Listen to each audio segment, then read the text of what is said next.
اهلا بكم معانا في ملخص فيلم جديد. وفيلم النهارده هي قصه حلوه قوي لكل واحد بيحب شكل الدم والتعذيب.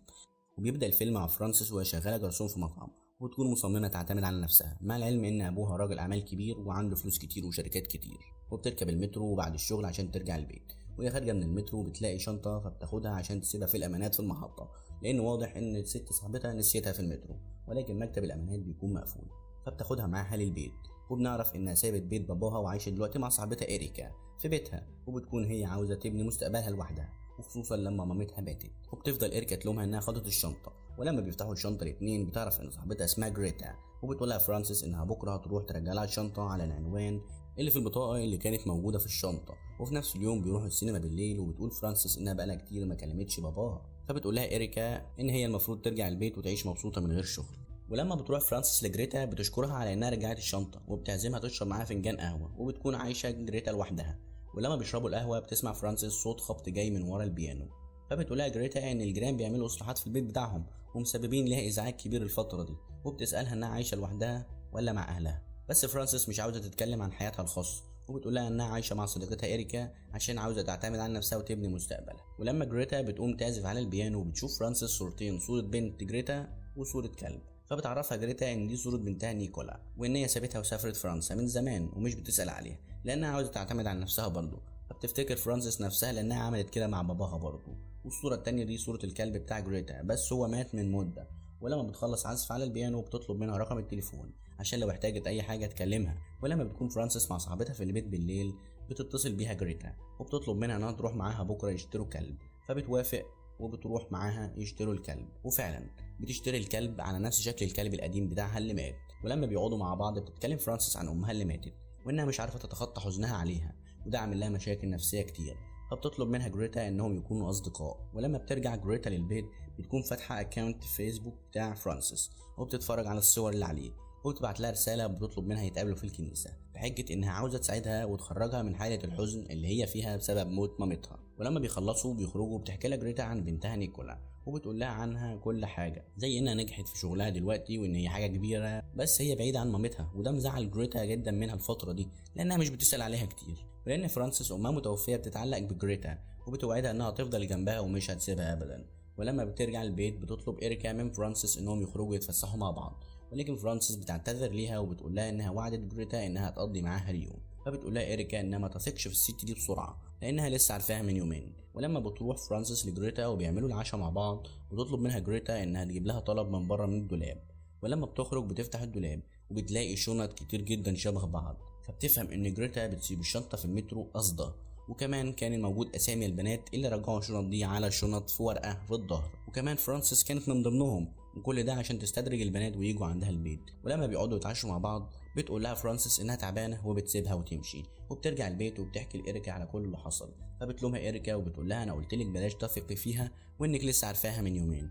وبترجع فرانسيس الشغل عشان تنسى جريتا، وبتلاقي جريتا حاولت تتصل بيها اكتر من 50 مره، فبتخاف وبتكلم إريكا في التليفون، ولكن المدير بيقول لها ان في واحده ست عاوزاها بره. ولما بتخرج بتلاقيها جريتا، ودون مقدمات بتنفعل عليها فرانسيس وبتقول لها تبعد عنها لانها شافت كل الشنط اللي في الدولاب عندها، وبتسيبها وتمشي. ولما بتكون راجعه من الشغل تسمع فويس نوت كانت بعتها لي جريتا، وبتقول لها فيه انها فعلا بتستدرج البنات عشان تحاول تعمل صداقات معاهم، وده لانها عايشه لوحدها.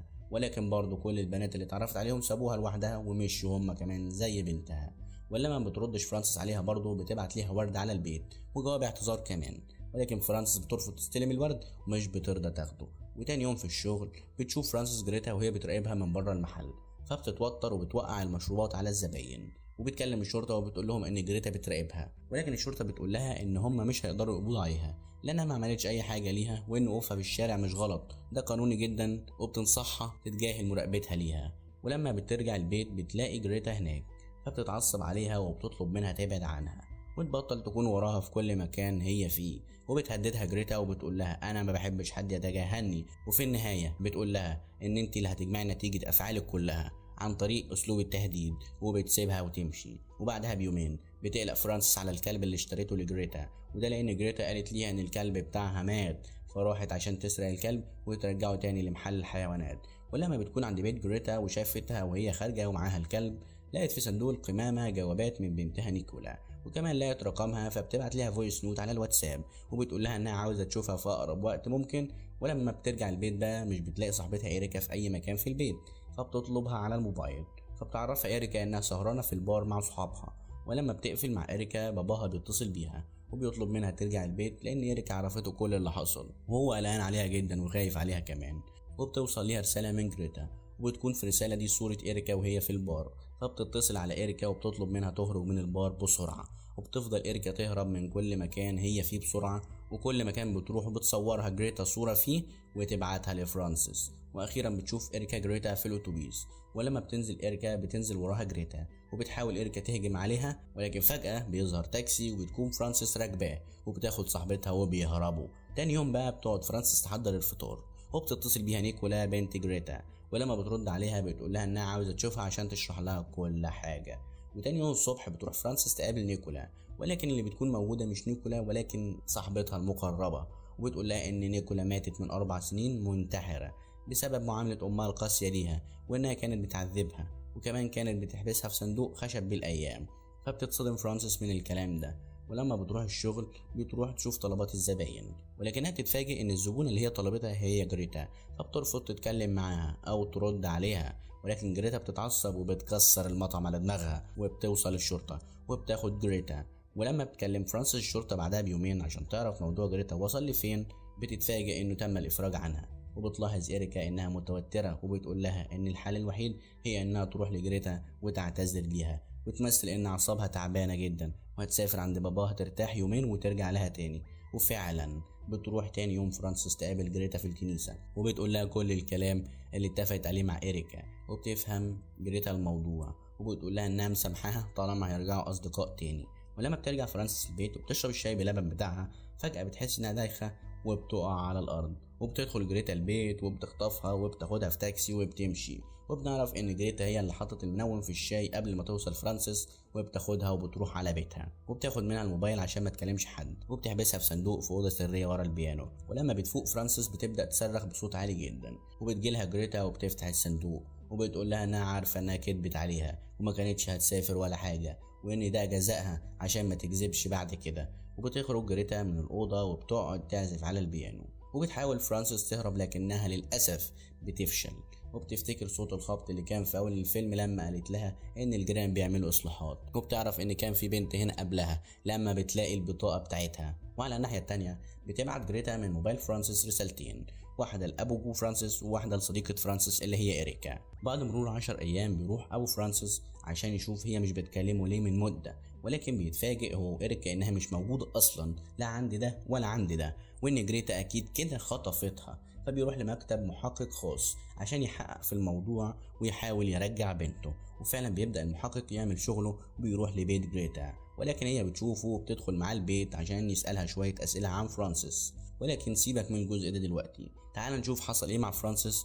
بنشوف ان جريتا خرجتها من الصندوق وانها كانت واثقة انها مش هتقدر تهرب بسبب المخدر اللي هي كانت بتحقنها بيه، ولكن فرانسيس على عكس كل ده بتضربها وبتوقعها على الارض وبتحاول تهرب، ولكنها بتتفاجئ ان الابواب كلها مقفوله.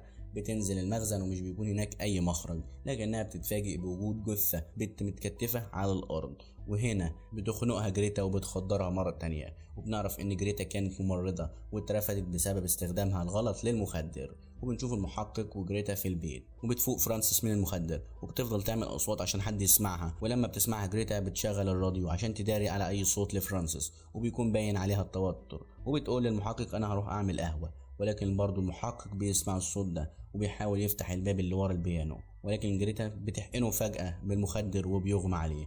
وبتمسك جريتا مسدد المحقق وبتقتله بكل ثقة وبترميه في المخزن اللي تحت البيت. وبترجع تاني تعمل هوايتها وهي انها تركب المترو وتنسى وتسيب الشنطة، وفعلا خدت بنت جديدة الشنطة وراحت ترجعها لجريتا.